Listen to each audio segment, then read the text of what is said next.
Assalamualaikum warahmatullahi wabarakatuh. Salam sejahtera bagi kita semua.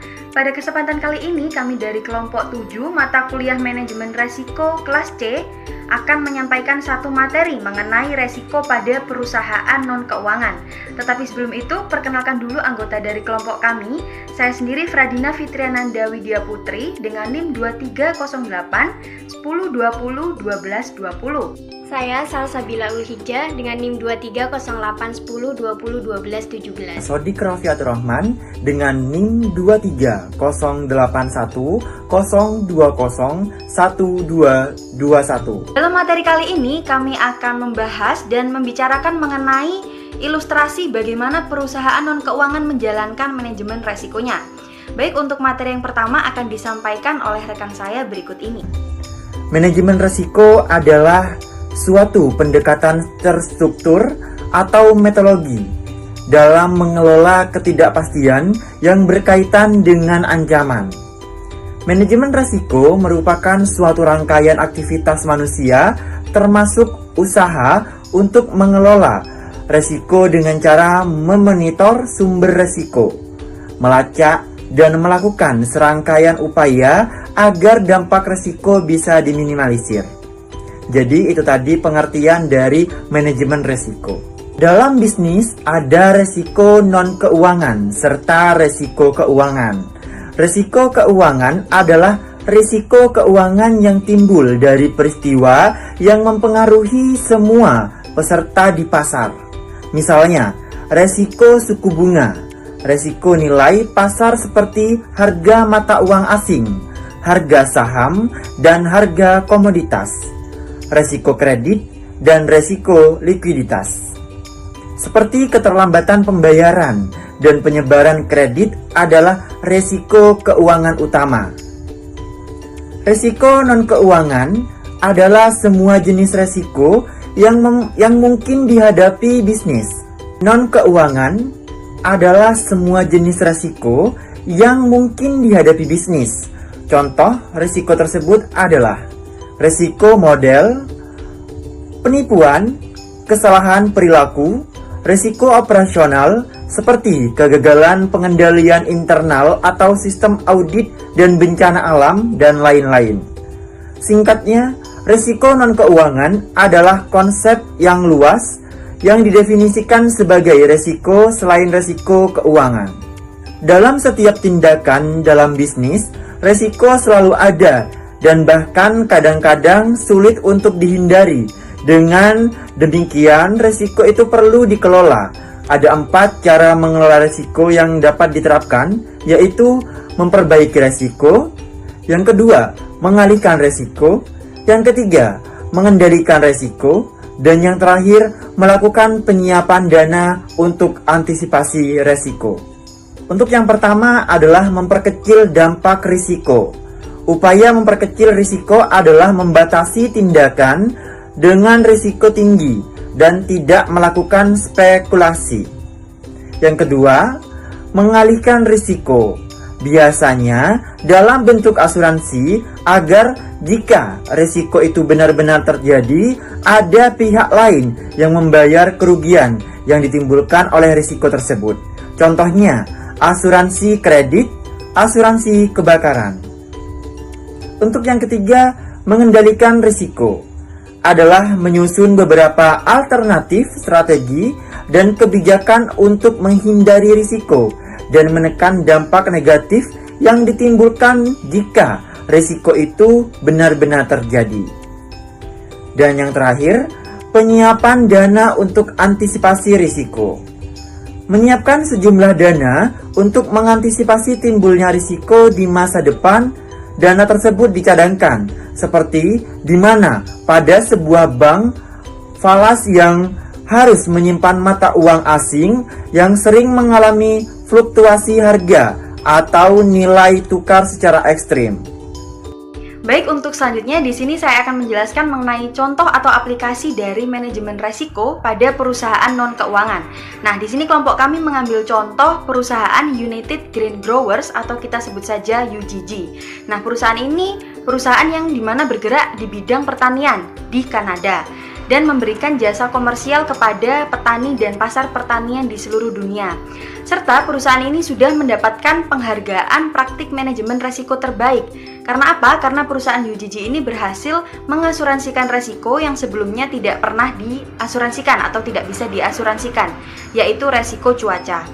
Nah, perusahaan UGG ini juga memiliki 4 segmen utama. Yang pertama yaitu Grain Handling and Marketing Service atau jasa penanganan bibit tanaman. UGG di sini berperan dalam mengidentifikasi sumber bibit pertanian untuk diserahkan ke eksportir atau ke pengguna domestik seperti perusahaan pengolahan makanan. Nah, hasil pertanian tersebut biasanya dikirimkan juga ke elevator untuk ditimbang, diukur kualitasnya, dicampur, dibeli atau mungkin bisa disimpan. Kemudian segmen yang kedua yaitu Crop Production Service atau jasa produksi. Nah, di sini memberikan input seperti bibit, pupuk, dan lainnya kepada para petani. Dan di samping itu bisa juga memberikan jasa konsultasi dan keuangan kepada para petani. Kemudian segmen yang ketiga yaitu Livestock Service. UGG di sini memberikan input kepada peternak sapi dan peternak ayam. Kemudian yang terakhir yaitu segmen Business Communication. Nah, peran UGG di sini untuk memberikan informasi yang diperlukan untuk menjalankan bisnis pertanian yang menguntungkan. Misalnya, menerbitkan publikasi berkala dan website yang berisi informasi cuaca, harga produk pertanian, dan berita pertanian lainnya. Nah, pada dasarnya selama ini perusahaan UGG ini sudah melaksanakan dan menerapkan manajemen resiko. Tetapi mereka melihat masih banyak hal yang berkaitan dengan manajemen resiko ini yang bisa diperbaiki atau lebih ditingkatkan lagi. Nah, jadi pada tahun 1995, UGG ikut berpartisipasi dalam suatu studi internasional yang diadakan oleh PricewaterhouseCoopers. Nah, perusahaan UGG ini ternyata memang merasa bahwa mereka masih memerlukan praktek manajemen resiko yang lebih komprehensif lagi. Karena dengan semakin berkembangnya alat analisis termasuk software di bidang manajemen resiko, kuantifikasi bisa dilakukan untuk meningkatkan akurasi pengukuran dan pengelolaan resiko. Nah, alat tersebut diharapkan bisa menghilangkan intuisi atau perkiraan, sehingga nantinya pengambilan keputusan itu bisa dilakukan lebih baik lagi, lebih pasti lagi, dan tentunya lebih akurat lagi. Jadi, UGG ini kemudian membentuk komite manajemen resiko lagi yang terdiri dari CEO, manajer resiko, manajer audit, manajer kepatuhan, dan manajer divisi. Nah, komite ini kemudian diminta untuk melakukan proyek manajemen resiko strategis dengan tujuan untuk mengidentifikasi resiko utama dan mengembangkan atau menemukan alternatif pengelolaan resiko yang efektif. Nah, adapun 3 komponen kunci dalam proses manajemen resiko yang harus dilakukan oleh komite ini. Yang pertama, resiko harus diidentifikasi terlebih dahulu. Kemudian yang kedua, resiko harus dievaluasi, termasuk di dalamnya dianalisis dan dikuantifikasi dari dampak resiko terhadap kinerja keuangan perusahaan. Kemudian yang terakhir, kombinasi strategi manajemen resiko yang optimal harus ditentukan. Nah, secara umum ada 3 strategi dasar untuk manajemen resiko, yaitu pengendalian resiko, transfer resiko, dan menahan atau menanggung resiko. Nah, kombinasi optimal antara ketiga strategi tersebut harus ditentukan dengan baik. Selanjutnya yaitu analisis resiko perusahaan UGG. Di sini UGG membentuk tim yang terdiri dari 20 orang karyawan UGG dari berbagai unit di UGG. Tim tersebut bergabung dengan konsultan dalam sesi identifikasi resiko. Diskusi tersebut mengidentifikasikan 47 resiko yang penting untuk diperhatikan, yang mencangkup resiko yang berkaitan dengan bisnis pertanian yaitu cuaca, lingkungan, harga komoditas, dan sebagainya. Resiko keuangan yaitu falas, hutang, tingkat bunga, dan risiko yang belum banyak dibicarakan seperti resiko kehilangan karyawan dan penyusutan teknologi. Langkah berikutnya kita harus menentukan skala prioritas kita, yaitu mana yang sangat kritis, mana yang paling moderat, dan yang kurang penting. Dan dengan menggunakan skala prioritas tersebut, akhirnya dapat mengeliminasi 47 resiko menjadi 18, yang kemudian dipilih lagi menjadi 6 untuk dianalisis dan dikuantifikasi selanjutnya. Keenam resiko tersebut adalah yang pertama, masalah lingkungan misalnya karena pencemaran, yang kedua risiko dampak cuaca terhadap volume biji pertanian, yang ketiga risiko counterparty yaitu pemasok atau konsumen yang tidak memenuhi kontraknya, yang keempat risiko kredit, dan yang kelima risiko harga komoditas, dan keenam risiko persediaan atau persediaan yang rusak. Langkah berikutnya adalah menganalisis dan menguantifikasi resiko tersebut yang dilakukan oleh konsultan yang disewa oleh UGG. Kuantifikasi di sini diperlukan agar UGG memperoleh gambaran yang lebih jelas mengenai efek dari setiap resiko tersebut terhadap kinerja UGG. Setelah mengkuantifikasi resiko tersebut, UGG melangkah lebih jauh untuk melihat bagaimana alternatif dalam mengelola resiko-resiko yang akan terjadi tersebut. Di sini ada beberapa alternatif yang diajukan. Yang pertama, retention atau menanggung resiko tersebut. Yang kedua, asuransi cuaca dan asuransi resiko yang terintegritas.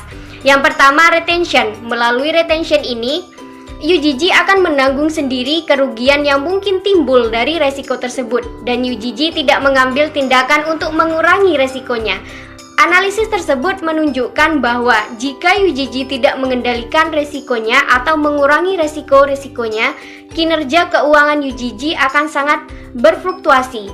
Fluktuasi yang terlalu tinggi bisa tidak menguntungkan perusahaan karena investor akan enggan menanamkan dananya ke UGG sebab resiko dianggap terlalu tinggi. Kalaupun investor tersebut bersedia menanamkan dananya, maka mereka akan meminta premi resiko yang tinggi sehingga tingkat keuntungan yang disyaratkan akan menjadi lebih tinggi. Dan oleh karena itu, alternatif retention ini dianggap tidak layak untuk digunakan.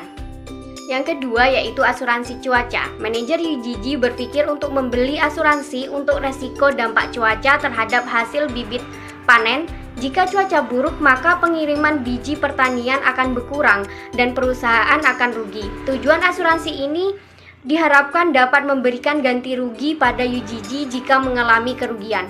Namun ternyata akar permasalahannya adalah kemungkinan terjadinya moral hazard karena pelayanan dan harga juga mempengaruhi pengiriman oleh UGG.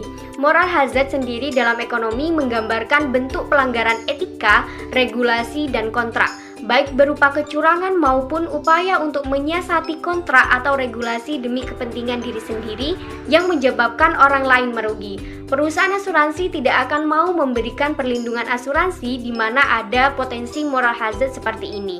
Yang ketiga yaitu asuransi resiko yang terintegrasi. Analisis lanjutan menunjukkan bahwa sebelumnya masing-masing resiko UGG diasuransikan secara terpisah sehingga biaya asuransi menjadi mahal. Akan tetapi UGG kemudian berpikir untuk menggabungkan resiko-resiko tersebut dan mengasuransikannya berdasarkan gabungan resiko. Misalnya, resiko cuaca digabungkan dengan resiko lainnya dan kemudian diasuransikan.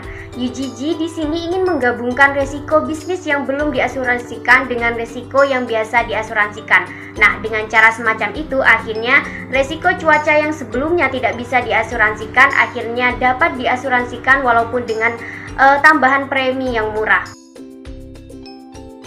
Nah, berdasarkan pemaparan-pemaparan sebelumnya, dapat disimpulkan bahwa kasus penerapan manajemen resiko pada perusahaan UGG ini ingin menginformasikan program manajemen resiko UGG ditandai dengan kerjasama dan konsultasi manajemen resiko. Kemudian dimulai dengan melakukan analisis, dilanjutkan dengan identifikasi resiko dan kuantifikasi resiko. Dan dengan desain kontrak, UGG menawarkan perusahaan asuransi untuk mengasuransikan resiko cuaca yang digabung dengan resiko lainnya, sehingga terbentuklah program asuransi yang terintegrasi. Dengan ini, UGG membayar premi yang tidak begitu signifikan, tetapi bisa mengcover resiko cuaca tersebut. Baik teman-teman sekalian, demikianlah presentasi atau pemaparan materi dari kelompok kami mengenai resiko pada perusahaan non-keuangan. Kurang lebihnya kami mohon maaf apabila ada kesalahan kata dan kekurangan lainnya. Semoga video ini dapat bermanfaat bagi kita semua. Saya akhiri, wassalamualaikum warahmatullahi wabarakatuh.